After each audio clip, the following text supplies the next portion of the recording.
अस्सलामुअलैकुम beautiful people, welcome back to another video. मैं हूँ ईमान बाबर और आप लोग देख रहे हो मिस्टर इंस्पायर। उम्मीद है कि आप सब लोग खैरियत से होंगे और ईमान और सेहत की बेहतरीन हालतों में होंगे। बहुत टाइम बाद मैं जो हूँ उमैरा अहमद की एक किताब का रिव्यू लेकर हाजिर रही हूँ, जिसका नाम है मैंने ख्वाबों का शजर देखा है। ये किताब मैंने ली थी जनवरी में और ये साइन कॉपी है। तो आज हम लोग इसका रिव्यू करेंगे। एंड तक लाजमी देखना और अगर चैनल पे न्यू हो तो सब्सक्राइब कर देना। तो चले बिना किसी देरी के इस वीडियो को स्टार्ट करते हैं। छोटी सी किताब में टोटल 6 कहानियाँ हैं। पहली कहानी हमारे पास है मैंने ख्वाबों का शजर देखा है। और तो ये कहानी है हसद के बारे में। बेसिकली घर में जो है जो सियासत होती है, फैमिली पॉलिटिक्स, उस बारे में जो है ये लिखा गया है। और एंड पर इसको ख़त्म किया गया है एक सवाल के साथ और उसका जवाब रीडर्स ने देना है। तो अगर मैं इसको जो है वो नंबर दूँ तो मैं इसको 5 में से 3 नंबर दूँगी।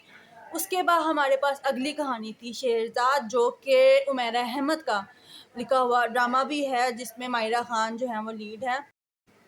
तो ये ड्रामा भी और आप में से बहुत से लोगों ने जो है इसको देखा भी होगा, तो उसको तो 5/5। अगर नहीं देखा तो मैं थोड़ा सा खुलासा बयान कर देती हूँ कि उसमें दिखाया गया है जो मायरा खान होती है फलक, वो जो है मुजस्मा साजी करती है, यानी मुजस्मे बनाती है और फिर इस तरीके से जो है उसकी दादी या नानी उसको मना करती है। तो ये थोड़ा स्पिरिचुअल था, तो इसलिए इसको 5/5। फिर हमारे पास अगली कहानी थी, इसका नाम नहीं याद, अगली कहानी थी हमारे पास कोई लम्हा ख्वाब नहीं होता, और ये मुझे बिल्कुल भी पसंद नहीं आया। ये कज़न की लव स्टोरी था और वो मुझे नहीं पसंद आई, तो इसको मैं 2 नंबर दूंगी। उसके बाद जो थी कहानी वो थी कोई बात है तेरी बात में। वो मुझे अच्छा लगा था। उसमें मुझे ऐसा लगा था कि वही पुरानी कहानी होगी कि लड़का लड़की को देख के जो है अल्लाह की तरफ जाएगा, बट नहीं, इसमें एक ऐसा प्लॉट ट्विस्ट था जिसने इस कहानी के नंबर मतलब बढ़ा दिए। तो इसको 5 में से 4 नंबर देंगे। और उसके बाद हमारे पास है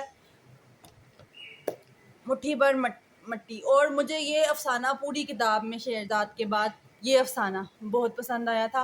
मैंने बहुत टाइम बाद जो है तरीके पाकिस्तान के ऊपर कोई अफ़साना पढ़ा बुगी नंबर 12 के बाद। बुगी नंबर 12 तो बिल्कुल भी मतलब मुझे नहीं पसंद, लेकिन ये अफ़साना बहुत ही अच्छा था। और इसमें एक ऐसा सीन था जिसको पढ़कर मैं रोई थी।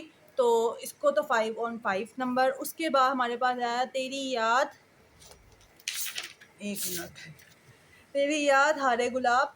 और मुझे ये भी पसंद नहीं आया। ये यूनिवर्सिटी लाइफ दिखाई गई है हीरो हीरोइन की, तो मुझे ये ट्रॉप ही नहीं पसंद। और वैसे भी मुझे ये पसंद नहीं है क्योंकि उसमें लड़की इंतहाई बेवकूफ़ है, तो उसको भी 2 नंबर देंगे।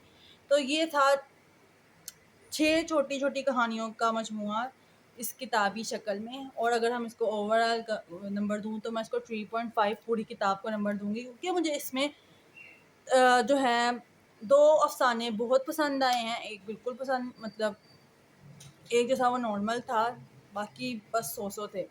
तो बस ये इतना ही। बाकी अगर उमैरा अहमद की राइटिंग स्टाइल की बात करें तो वो अच्छा है, इसलिए मैं उस बारे में कोई बात नहीं कर रही, क्योंकि आप लोग जानते हैं उमैरा अहमद को, बताने की ज़रूरत नहीं है। तो आज के लिए बस इतना ही। उम्मीद है कि आप लोगों को ये वीडियो अच्छी लगी होगी। चैनल को सब्सक्राइब कर दें, दुआ में याद रखें। मिलती हूँ नेक्स्ट वीडियो में। अल्लाह हाफ़िज़।